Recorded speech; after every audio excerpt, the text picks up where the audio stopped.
Welcome back to another technical deep dive here in the debug zone. Today we're tackling a big question and breaking it down with insights from other users. Hopefully this clears up some misconceptions and helps you get the answer you need. So buckle up, stay a little curious, and let's jump right in.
And that's a wrap.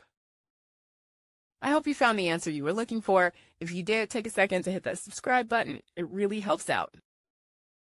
And let me know in the comments which solution worked best for you. See you next time in the debug zone.